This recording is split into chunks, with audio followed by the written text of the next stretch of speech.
And of course, Pueblo CHILES, by the way, recently brought to the national stage at the Mrs. Colorado competition. Now, Mrs. Colorado is actually from here in Pueblo. Besides, Zassi Portillo has more about her family's farming history and how she's using her platform to share her story of overcoming life challenges. A Pueblo native with a family farming history. My family started farming in Pueblo in 1908. And then in the 1940s around, it was established as Musso Brothers Produce. Dani Holliday said her grandfather brought the first chili roaster to Pueblo.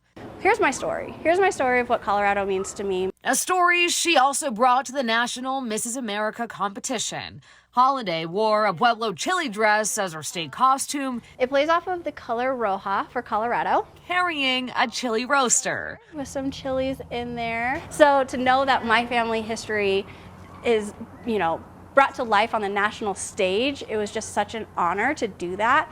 Holliday won the state title in April and then competed for the national title in August.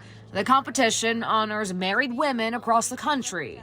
And you're just like, oh my gosh, I'm here. I'm doing something that just a very small amount of women have ever done. During the competition, Holliday shared her journey of being a gymnast, having nearly a dozen surgeries, and then becoming opioid dependent. Starting at the age of 15, all the way to the age of 28.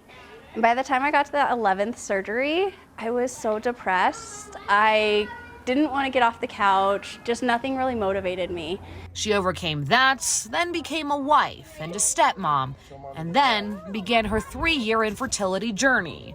I understood through the pageant that sharing my story of the infertility, or sharing our story, it helped other people feel not alone going through their own journey too. A non-traditional marriage and an age gap with her husband, and now a proud mom to a 2-year-old. But she hopes her story makes others feel like they are not alone. Opioid dependency and infertility and different type of marriage is not easy topics to talk about. If somebody feels that they can connect with me and they want to talk about it, I'm here for that. And it's an honor to do it with a crown and sash. Zassi Portillo, News 5.